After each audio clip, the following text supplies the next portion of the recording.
Hi friends, आप सभी का हमारे चैनल पे स्वागत है। दोस्तों आज के इस वीडियो के माध्यम से क्लास 12 के बच्चों के लिए केमिस्ट्री के 6 अति महत्वपूर्ण प्रश्नों को लेकर के आ चुके हैं, जो कि 2023 बोर्ड परीक्षा के लिए काफ़ी ज़्यादा उपयोगी होने वाले हैं। फ्रेंड्स, अगर आप इन सभी जितने भी प्रश्न बता रहा हूँ सभी प्रश्नों को तैयार कर लेते हो तो बोर्ड के पेपर में आप आसानी से अच्छे अंक स्कोर कर सकते हो। तो आज का वीडियो हमारा बहुत ज़्यादा मोस्ट इंपॉर्टेंट है। वीडियो को ध्यान से देखना, वीडियो को एंड तक देखना, वीडियो को लाइक कर देना। चैनल पे पहली बार विजिट कर रहे हैं तो चैनल को सब्सक्राइब करके साथ में सारे बेल आइकन प्रेस कर लेना, क्योंकि इस चैनल के माध्यम से ईपी बोर्ड के लिए हर एक सब्जेक्ट की तैयारी करवाई जाती है अच्छे ढंग से। आइए, सबसे पहला जो क्वेश्चन है आप सभी को तैयार करके ही जाना बोर्ड के पेपर में, क्योंकि ये क्वेश्चन हर बार और हमेशा पूछा जाता है। क्वेश्चन ये है कि अनुत्क्रमणीय तथा उत्क्रमणीय अभिक्रियाएं किसे कहते हैं, एग्जाम्पल के साथ समझाइए। ये क्वेश्चन बोर्ड के पेपर में हमेशा पूछा जाता है और ये क्वेश्चन बोर्ड के पेपर में मैक्सिमम मार्क्स में पूछा जाता है। तो इस क्वेश्चन को तैयार करके जाना है और किस तरीके से करना है मैं आप सभी को इसको बताने वाला हूँ और साथ में समझाने वाला भी हूँ। आइए, अगला क्वेश्चन ये है कि रासायनिक साम्यावस्था की परिभाषा लिखिए तथा रासायनिक साम्य की विशेषताएं भी बताइए कि रासायनिक साम्यावस्था क्या होती है और रासायनिक साम्य की कौन कौन सी स्पेसिफिकेशन होती है, इसकी विशेषताएं होती है, इसके बारे में भी आप सभी को बताना है। कैसे करना है वो भी मैं आप सभी को इस वीडियो के माध्यम से बताने वाला हूँ और इसका एग्जाम्पल भी दिखाने वाला हूँ। आइए, सबसे पहले यहाँ पे देखो तीसरा क्वेश्चन कि पीएच स्केल किसे कहते हैं। ठीक ना, कौन सा स्केल? PH scale. और पीएच स्केल पर तीनों प्रकार के विलयनों का मान किस तरीके से वेरी करता है, आप सभी को उसको यहाँ पे डिनोट करना है। अगला क्वेश्चन ये है कि तीव्र अभिक्रियाएं तथा मंद अभिक्रियाएं किसे कहते हैं, एग्जाम्पल भी दीजिए। तो दोनों अभिक्रियाएं बहुत इंपॉर्टेंट है, बोर्ड के पेपर में हमेशा और हर साल पूछा जाता है, इसको भी देखते हुए जाना है। ठीक ना। अगला क्वेश्चन ये है कि अभिक्रिया वेग या अभिक्रिया की दर यानी कि रेट ऑफ रिएक्शन किसे कहते हैं, इसको समझाइए या इसका यहाँ पे परिभाषा लिखिए। और अंतिम नंबर क्वेश्चन देख सकते हो कि अति महत्वपूर्ण क्वेश्चन है कि कोलाइडी विलयन किसे कहते हैं, कोई 3 एग्जाम्पल दीजिए। तो सारे के सारे क्वेश्चन एकदम अति महत्वपूर्ण क्वेश्चन है, इसको तैयार करके जाना है, बोर्ड के पेपर के लिए बहुत इंपॉर्टेंट ये सब क्वेश्चन होने वाले हैं। तो दोस्तों आइए हम समझते हैं कि जो सबसे पहला क्वेश्चन है ये है कि अनुत्क्रमणीय अभिक्रिया तथा उत्क्रमणीय अभिक्रिया किसे कहते हैं, एग्जाम्पल के साथ ही समझाना है। तो आइए सबसे पहले हम समझते हैं इरिवर्सिबल रिएक्शन के बारे में, यानी कि अनुत्क्रमणीय अभिक्रियाएं क्या होती है, इसे किस तरह से डिफाइन कर सकते हैं। तो ऐसी रासायनिक अभिक्रियाएं जो केवल एक दिशा में होती है अनुत्क्रमणीय अभिक्रिया या इरिवर्सिबल रिएक्शन कहते हैं। क्या बोलेंगे? ऐसी रासायनिक अभिक्रिया जो केवल एक ही दिशा में होती है उसे हम बोलेंगे अनुत्क्रमणीय अभिक्रिया।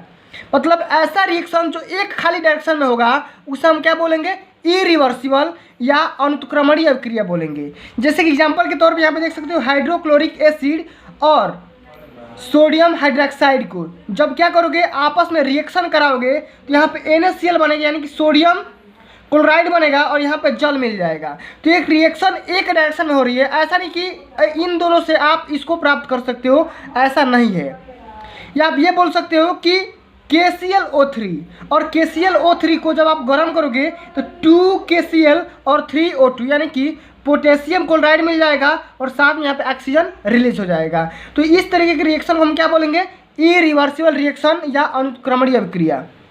अब ये समझते हैं कि अनुत्क्रमणीय अभिक्रिया यानी कि रिवर्सिबल रिएक्शन किसे कहते हैं। तो जैसा कि आप यहाँ पे नाम से भी समझ रहे हैं कि रिवर्सिबल, इसको हम दोनों तरफ से कर सकते हैं। तो ऐसी रासायनिक अभिक्रिया है जो दोनों दिशाओं में लगभग अपूर्ण होती है और उत्क्रमणीय अभिक्रिया या रिवर्सिबल रिएक्शन कहलाती है। जैसे कि यहाँ पे देख सकते हो NH4Cl को जब आप गर्म करोगे तो यहाँ पे आप सभी को अमोनिया मिल जाएगा, यहाँ पे हाइड्रोक्लोरिक एसिड मिल जाएगा। इसी तरीके से यहाँ पे फास्फोरस पेंटाक्लोराइड को जब आप गर्म करोगे तो यहाँ पे PCl3 मिल जाएगा और यहाँ पे क्लोराइड मुक्त हो जाएगा। और आप ये भी कर सकते हो कि जब आप इसको और इसको ठंडा कर दोगे मिला करके यहाँ पे नौसादर आपका मिल जाएगा, NH4Cl मिल जाएगा। तो इस तरीके के रिएक्शन को हम क्या बोलेंगे? Reversible reaction. तो ऐसा रिएक्शन जो दोनों तरफ से होता है उसे हम रिवर्सिबल रिएक्शन, और जो एक दिशा में होता है उसे हम क्या बोलेंगे? इरिवर्सिबल रिएक्शन बोलेंगे। समझ गए? अब आइए समझते हैं अगला जो क्वेश्चन है कि रासायनिक साम्यावस्था की परिभाषा लिखिए तथा रासायनिक साम्य की कौन कौन सी विशेषताएं हैं, इसके बारे में आप सभी को क्या करना है? तो समझाना है। आइए इसको समझते हैं। तो यहाँ पे लिखा गया है ये वाला क्वेश्चन कि रासायनिक साम्यावस्था। आइए सबसे पहले समझते हैं कि रासायनिक साम्यावस्था क्या होता है, उसके बाद समझेंगे कि रासायनिक साम्य की कौन कौन सी विशेषताएं होती है। तो अभिक्रिया की वह अवस्था जिसमें अग्र व विपरीत दोनों अभिक्रियाओं की दर बराबर हो जाती है रासायनिक साम्यावस्था कहलाती है। क्या बोलेंगे कि अभिक्रिया की वह अवस्था, वह स्टेट जिसमें अग्र और विपरीत दोनों अभिक्रिया की दर जो रेट होगी वो क्या हो जाएगी, आपस में बराबर हो जाएगी, और उसी रेट को हम क्या बोलेंगे, रासायनिक साम्यावस्था बोलेंगे। जैसे कि मैंने बताया कि जो फास्फोरस पेंटाक्लोराइड है जो दो भाग में टूटेगा, PCl3 में और Cl2 में, तो दोनों आपस में क्या हो गया, रिएक्शन बराबर हो गया, तो वो क्या हो गया, रासायनिक साम्यावस्था हो गया। अब इसकी विशेषताएं कौन कौन सी होती है इसको समझ लेते हैं। सबसे जो पहला विशेषता ये है कि रासायनिक साम्यावस्था पर अग्र अभिक्रियाओं की जो दर होगी विपरीत अभिक्रिया के दर के बराबर हो जाती है। जो राइट वाला होगा लेफ्ट के बराबर हो जाएगा। इसी प्रकार अगला जो टॉपिक होने वाला है, पॉइंट होने वाला है, वो ये होने वाला है कि रासायनिक साम्यावस्था पर अभिकारक और उत्पादों की सांद्रताएं स्थिर हो जाती है। क्या हो जाती है, कांस्टेंट हो जाती है। अगला पॉइंट ये है कि रासायनिक साम्यावस्था पर अभिकारकों से जितना उत्पाद बनता है उतना ही उत्पाद से अभिकारक बनता है। समझ है कि नहीं, जितना आपका प्रोडक्ट बनेगा उतना क्या बनेगा, रिएक्टेंट बनेगा, या जितना रिएक्टेंट रहेगा उतना प्रोडक्ट बनेगा। अगला पॉइंट ये है कि रासायनिक साम्यावस्था पर अभिक्रियाएं रुकती नहीं है। क्या बोलेंगे कि रासायनिक साम्यावस्था पर जो भी अभिक्रियाएं होती है वो रुकती नहीं है, स्टॉप नहीं हो जाती है। अगला पॉइंट ये है कि साम्य व निकाय के समय या निकाय के कारण ताप, दाब व सांद्रता में परिवर्तन करने से साम्य प्रभावित हो जाता है। जो भी आपका रिएक्शन होगा वो इफेक्टेड हो जाएंगी। अगला पॉइंट ये लिखेंगे कि उत्प्रेरक साम्यावस्था को क्या कर सकता है, प्रभावित नहीं कर सकता है। समझ गए। अब अगला जो हमारा क्वेश्चन है वो ये होने वाला है कि पीएच स्केल क्या होता है और तीनों प्रकार के जो विलयन होते हैं उदासीन, अम्लीय और क्षारीय विलयन में किस प्रकार ये पीएच स्केल वेरी करता है, इसको समझाना है। तो सबसे पहले हम समझते हैं कि पीएच स्केल किससे कहते हैं, इसका डेफिनेशन क्या होता है। तो वह स्केल जिस पर अम्लीय, क्षारीय एवं उदासीन विलयनों के पीएच मान निर्धारित किए जाते हैं पीएच स्केल कहलाते हैं। क्या बोलेंगे कि ऐसा स्केल जिस पर अम्लीय, क्षारीय एवं उदासीन विलयनों के जितना भी पीएच मान होगा वो क्या होगा, इसी पे निर्धारित किया जाएगा, इसी स्केल पे। एक ऐसा स्केल होगा जिस पे हम क्या करेंगे, अम्लीय का भी करेंगे, क्षारीय का भी करेंगे और उदासीन विलयन का भी पीएच मान इसी पे डिनोट करेंगे। तो इसी स्केल को हम क्या बोलेंगे, पीएच स्केल बोलेंगे। अब ये समझते हैं कि पीएच स्केल किस तरीके से वेरी करता है। तो उदासीन विलयन का जो पीएच मान होता है वो 7 होता है। क्या होता है, वो 7 होता है। लेकिन अगर यहीं हम बात करेंगे अम्लीय विलयन के लिए, तो अम्लीय विलयन का जो पीएच मान होता है वो 7 से कम होता है। क्या होता है, 7 से कम होता है। लेकिन अगर हम यहीं बात करेंगे क्षारीय विलयन के लिए, तो क्या हो जाएगा, इसका पीएच मान 7 से अधिक हो जाएगा। क्या हो जाएगा, अधिक हो जाएगा। तो उदासीन का 7 होगा, अम्लीय का 7 से कम होगा, क्षारीय का 7 से अधिक हो जाएगा। इतना बात समझ में आ गया। अब आइए अगला क्वेश्चन समझते हैं। अगला हमारा क्वेश्चन ये है कि तीव्र अभिक्रियाएं तथा मंद अभिक्रियाएं किसे कहते हैं, एग्जाम्पल के साथ समझाना है। तो इसको समझते हैं, तीव्र अभिक्रिया क्या होती है इसको पहले समझते हैं। तो ऐसा या ऐसी रासायनिक अभिक्रियाएं जो अति सूक्ष्म समय में अर्थात तत्क्षण हो जाती है। मतलब इस प्रकार के रिएक्शन का होने में बहुत ही कम समय लगता है, यानी कि ना के बराबर लगता है। आप तुरंत मिलाए, तुरंत रिएक्शन कर गया, माइक्रो सेकंड में क्या कर गया, रिएक्शन कर गया। तो इस प्रकार के रिएक्शन को क्या बोलेंगे, तीव्र अभिक्रियाएं बोलेंगे। यानी कि ऐसी रासायनिक अभिक्रियाएं जो अति सूक्ष्म समय में अर्थात तत्क्षण हो जाती है उसे हम तीव्र अभिक्रियाएं बोलेंगे। जैसे कि एग्जाम्पल के तौर पे मैं बात करूँगा तो हाइड्रोजन का जलना या हाइड्रोजन का दहन। आप सभी लोग देखते हो कि जो भी हाइड्रोजन गैसेज होती हैं वो तुरंत माइक्रो सेकंड के अंतर्गत क्या हो जाती है, बर्न हो जाती है। तो इस प्रकार के रिएक्शन को हम क्या बोलेंगे, तीव्र रिएक्शन बोलेंगे या तीव्र अभिक्रियाएं बोलेंगे।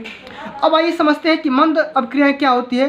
तो ऐसी रासायनिक अभिक्रियाएं जिनकी होने की दर बहुत कम होती है या बहुत धीरे धीरे होती है उसे हम क्या बोलेंगे, मंद अभिक्रियाएं बोलेंगे। मतलब ऐसा रिएक्शन जिसके होने में कुछ टाइम लगेगा, 5 मिनट, 2 मिनट, 10 मिनट या 10 मिनट भी लग सकता है या 10 महीना भी लग सकता है या 10 दिन भी लग सकता है।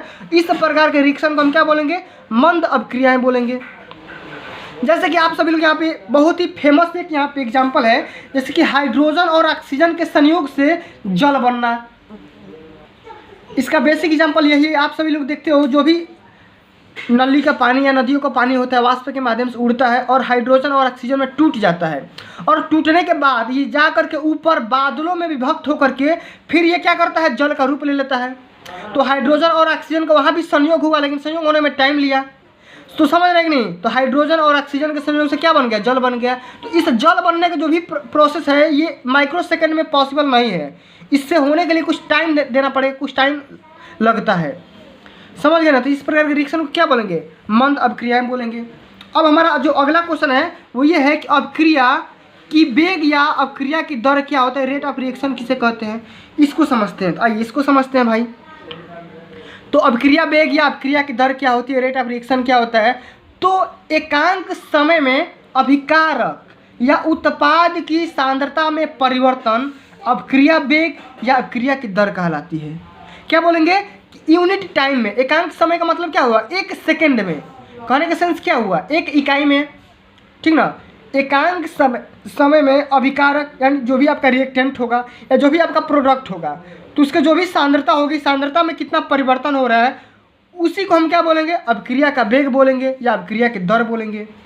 या आप ये भी बोल सकते हैं कि change in concentration of reactant or product per unit time is called the rate of reaction. तो इस तरीके से इसे डिफाइन कर सकते हो, इसमें कोई दिक्कत की बात नहीं है। इस तरीके से डिफाइन करोगे तो एग्जामिनर आपका इंप्रेस हो जाएगा और अच्छे अंक हमेशा देने की कोशिश करेगा वो।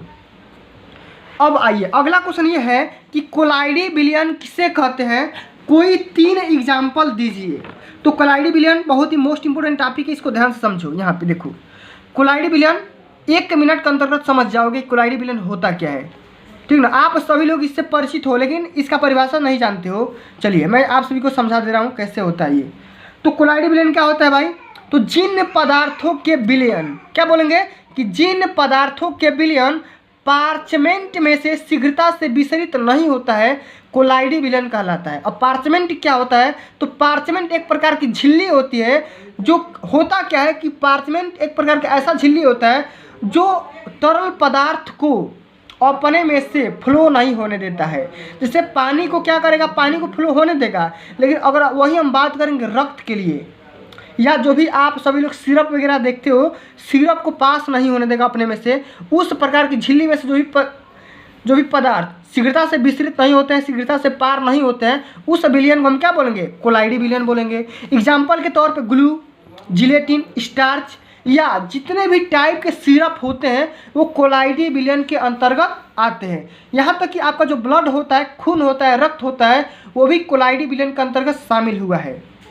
ठीक, तो फ्रेंड्स आज के लिए बस इतना ही। अगर ये वीडियो आप सभी को अच्छी लगी होगी, हेल्पफुल लगी हो, तो वीडियो को लाइक करना और ज़्यादा से इस वीडियो को शेयर करना। और अभी तक आपने मेरे चैनल को सब्सक्राइब नहीं किए हैं तो सब्सक्राइबर के साथ में सारे बेल आइकन प्रेस कर लो। मिलते हैं अगली वीडियो में, तब तक के लिए जय हिंद, जय भारत, वंदे मातरम।